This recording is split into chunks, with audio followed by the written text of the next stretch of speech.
Salah satu yang paling viral hari-hari ini adalah Edis TV, dan karena sering muncul, mungkin karena ditonton oleh banyak orang, jadi kalau kita buka TikTok langsung keluar itu Edis ya. Dan yang memposting Edis ini banyak orang sekali, jadi tak terhindarkan saya ikut menonton, dan paling tidak saya tahu sedikit-sedikit tentang Edis dan apa tujuan dari adanya channelnya Edis TV ini, saudara-saudara yang diberkati oleh Tuhan Yesus Kristus.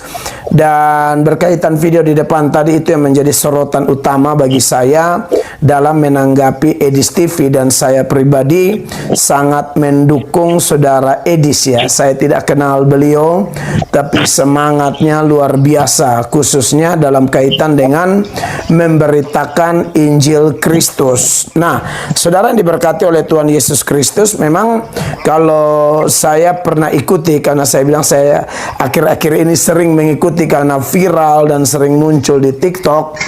Saya melihat Edis ini, saudara-saudara, memang tujuan dia bikin video dalam salah satu VT-nya dia atau live-nya dia, dalam diskusinya dia dengan kawan-kawan Islam itu, memang dia salah satu tujuannya adalah dia mau menyuarakan semacam keadilan begitu, karena adanya orang-orang yang sering sekali menyerang kitab sucinya Kristen.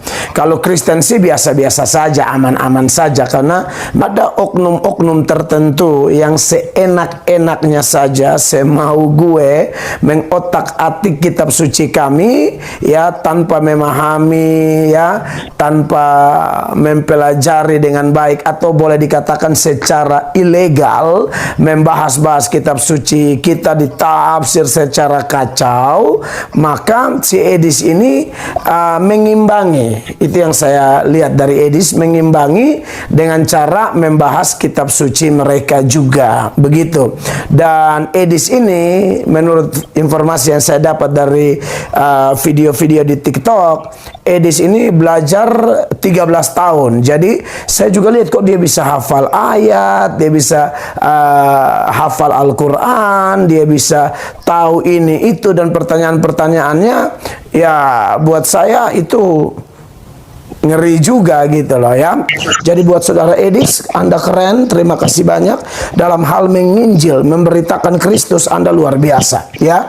Soal panggilan Anda untuk berdiskusi dengan pengalaman 13 tahun Anda belajar Islam, itu urusan Anda, dan memang mungkin Anda lebih pas untuk bahas begituan karena Anda memang punya ilmu. Tapi bagi Anda yang tidak tahu ilmu agama orang, saran saya jangan ikut-ikut gaya Edis, karena tidak semua orang punya kemampuan seperti Edis ya. Bahkan saya boleh sarankan sebagai upaya Negara Kesatuan Republik Indonesia buat kawan-kawan di oknum-oknum YouTuber, TikTokers dari agama Islam yang suka otak-atik kitab suci kami, berhentilah ya. Karena Anda sering melakukan itu, akhirnya ada orang-orang seperti Edis juga, nanti suasana persaudaraan kita sebagai anak bangsa jadi tidak enak begitu ya. Jadi saran saya, ya sudah, kita urus bagian kita masing-masing, tetap jaga persatuan dan persaudaraan. Tetapi dalam urusan Injil Kristus, saya tekankan, Edis TV salah satu teladan luar biasa ya. Nyatakan apa adanya. Kita bukan hanya bereforia, selebrasi, kumpul orang banyak-banyak, ayo rame-rame masuk Kristen. Ngapain rame-rame masuk Kristen kalau tidak bertobat ya? Masuk Kristen tapi tidak bertobat, tetap masuk neraka. Seperti itu. Jadi bertobat itu seperti yang Edis bilang tadi, terima Yesus, percaya Yesus, minta ampun dosa, beri dirimu dibaptis, dan hidup dalam pimpinan Roh Kudus sudah pasti, lalu mulai mentaati perintah-perintah Tuhan. Hormat Bro Edis, saya senang bisa nonton Anda mungkin tidak kenal saya, tapi Anda terkenal banget, dan saya senang sekali untuk bisa meresponi ini sebagai penyemangat juga buat para penginjil. Menginjil saja, beritakan Injil saja, lakukan yang terbaik sesuai dengan aturan-aturan kitab suci kita, standar iman kita. Soal orang bertobat atau tidak, itu urusan Allah Tritunggal. Sebab Yesus berkata, tidak ada seorang pun dapat datang kepadaku jika ia tidak ditarik